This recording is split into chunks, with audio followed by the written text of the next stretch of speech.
Kumbh Mela viral താരത്തിന്റെ വിവാഹത്തിൽ CPIM സംസ്ഥാന സെക്രട്ടറി MV ഗോവിന്ദൻ അടക്കമുള്ളവർക്കെതിരായ ഹർജി ഇന്ന് കോടതിയിലേക്ക് എത്തുകയാണ്. MV ഗോവിന്ദൻ അടക്കം 6 പേർക്കെതിരെ പോക്സോ വകുപ്പ് പ്രകാരം കേസ് എടുക്കണം എന്ന് നിർദ്ദേശിക്കുന്ന തരത്തിലുള്ള ഹർജിയാണ് എത്തുന്നത്. തിരുവനന്തപുരം പോക്സോ കോടതി ആണ് ഹർജി പരിഗണിക്കുന്നത്. സാരംഗ് സുധാകരൻ ആണ് വാർത്തയുടെ വിശദാംശങ്ങളുമായി ചേരുന്നത്. സാരംഗ്, നിലവിൽ ഈ വൈറൽ താരത്തിന്റെ പ്രായവുമായി ബന്ധപ്പെട്ട് തർക്കം നിലനിൽക്കുന്ന സാഹചര്യം ഉണ്ട്. നേരത്തെ സംസ്ഥാന പോലീസ് സംവിധാനങ്ങൾ വ്യക്തമാക്കുന്നത് കൃത്യമായ തിരിച്ചറിയൽ രേഖയുണ്ടായിരുന്നു, അതുപ്രകാരം പ്രായപൂർത്തിയായിട്ടുണ്ട്, അങ്ങനെയാണ് വിവാഹം നടത്തിയത് എന്നുള്ളതാണ്. ആ വിവാഹ ചടങ്ങുകളിൽ അടക്കം നേതൃത്വം നൽകിയ CPIM നേതാക്കളുണ്ട്. അത് പിന്നീട് വലിയ തോതിൽ ചർച്ചയായിരിക്കുന്നു. അതിനിടെയാണ് ഇപ്പോൾ പോക്സോ കേസ് രജിസ്റ്റർ ചെയ്യണമെന്നാവശ്യപ്പെട്ടുകൊണ്ടുള്ള ഹർജി എത്തുന്നത്. എന്താണ് വിവരങ്ങൾ?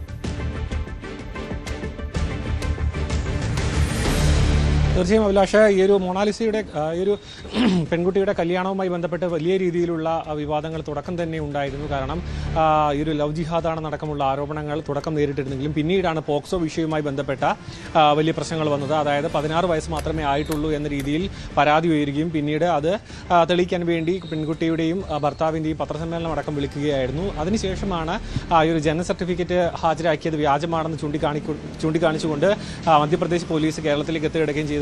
അത് പോക്സോ കേസിലേക്ക് അടക്കം വഴിമാറാനുള്ള സാധ്യത നിലനിൽക്കുന്നതിനിടയിലാണ് ഇപ്പോൾ MV ഗോവിന്ദനെയും അടക്കം ഈ ഒരു പോക്സോ കേസിൽ ഉൾപ്പെടുത്തണമെന്ന്, പോക്സോ കുറ്റം ചുമത്തണമെന്നടക്കമുള്ള ഹർജി കോടതിയിലേക്ക് എത്തിയിരിക്കുന്നത്. ഇതിന്റെ ഭാഗമായി കോടതി ഇതുവരെ ആ കേസ് പരിഗണിച്ചിട്ടില്ല, ഈ ഒരു ഹർജി പരിഗണിച്ചിട്ടില്ല എന്നാണ് ലഭിക്കുന്ന വിവരം.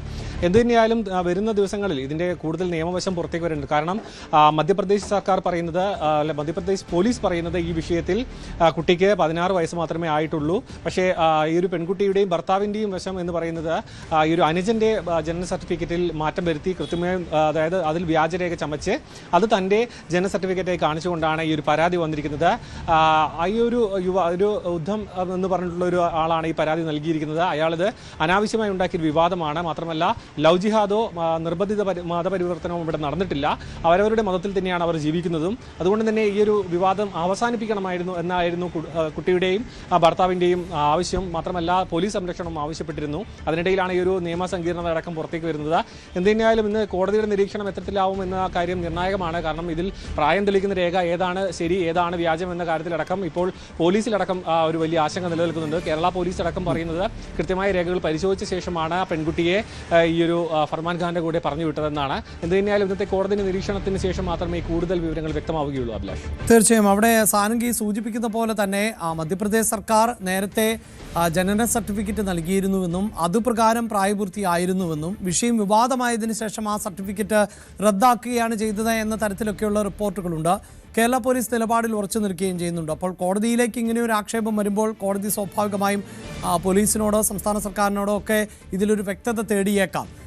അതിനപ്പുറത്ത് കൃത്യമായും ഈ വിഷയത്തിലൊരു വ്യക്തത വരുത്താതെ ഈ ഹർജിയിന്മേലൊരു നടപടിയുമായി മുന്നോട്ട് പോകാൻ കോടതിക്കും സാധിക്കില്ല എന്നല്ലേ നമുക്ക് പ്രാഥമികമായി മനസ്സിലാക്കേണ്ടത്. തീർച്ചയായും അഭിലാഷ്, കാരണം അതൊരു വിവാദമായി നിലനിൽക്കുന്നു എന്നല്ലാതെ ഇതിൽ ഏത് രേഖയാണ് കൃത്യമായിട്ടുള്ളത്.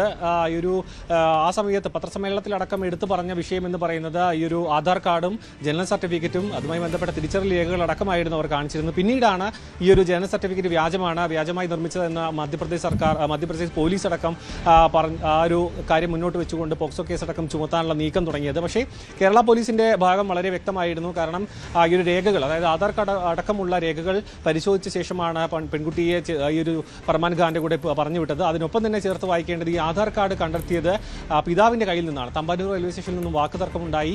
പോലീസ് സ്റ്റേഷനിലേക്ക് എത്തിയപ്പോൾ അവിടെ വെച്ച് പിതാവ് നൽകിയ ആധാർ കാർഡ് പ്രകാരമാണ് ജനനതീയതി അടക്കം പരിശോധിച്ചത്. മറ്റു രേഖകളടക്കം പരിശോധിച്ച ശേഷവും മാത്രമാണ് പോലീസ് ഈ പെൺകുട്ടിയെ പറഞ്ഞു വിടുക അടക്കം ചെയ്തത്. അതിനുശേഷമാണ് ഈ വിവാദം ഉണ്ടാകുന്നത്. എന്ത് തന്നെയാലും ഇതിൽ വ്യാജരേഖ ആര് ചമച്ചു, ആരുടെ ഭാഗത്താണ് ന്യായം എന്നറിയാതെ കോടതിക്ക് ഇക്കാര്യത്തിൽ ഇടപെടാൻ കഴിയില്ല. കാരണം പോക്സോ കേസ് പോലും നിലനിൽക്കുക 18 വയസ്സ് തികഞ്ഞില്ല എങ്കിൽ മാത്രമാണ് ആ ഒരു പോക്സോ വിഷയം അല്ലെങ്കിൽ പോക്സോ നിയമം പോലും ഈ കേസിൽ ഈ ഒരു ഉപയോഗിക്കാൻ പറ്റുമോ എന്നടക്കമുള്ള കാര്യങ്ങൾ പരിശോധിച്ച ശേഷമായിരിക്കും ഈ ഒരു പാർട്ടിയെ, അതായത് MV ഗോവിന്ദനെ അടക്കം ഈ കേസിലേക്ക് ഉൾപ്പെടുത്തണോ വേണ്ടയോ എന്ന കാര്യത്തിലടക്കം തീരുമാനമെടുക്കാൻ കഴിയുകയുള്ളൂ. അഭിലാഷ്. കുംഭമേള വൈറൽ താരത്തിന്റെ വിവാഹം കേരളത്തിലായിരുന്നു നടന്നത്. അത് വലിയ തോതിൽ ചർച്ച ചെയ്യപ്പെട്ട സാഹചര്യമുണ്ടായിരുന്നു. ആ വിവാഹത്തിൽ CPM-ന്റെ നേതാക്കൾ ഉൾപ്പെടെ പങ്കെടുത്തതും വലിയ തോതിൽ ചർച്ച ചെയ്യപ്പെട്ടിരുന്ന സാഹചര്യമാണ്. പെൺകുട്ടിക്ക് 18 വയസ്സ് തികഞ്ഞു എന്നും തികഞ്ഞിട്ടില്ല എന്നതുമായി ബന്ധപ്പെട്ട തർക്കം ആണ് ഇപ്പോൾ നിലനിൽക്കുന്നത്. അതിനിടെയാണ് ഇത്തരത്തിലൊരു ഹർജി കോടതിയിലേക്ക് എത്തുകയും ചെയ്തിട്ടുള്ളത്. കൂടുതൽ വാർത്തകൾക്ക് News 18 Keralam YouTube channel subscribe ചെയ്യുക.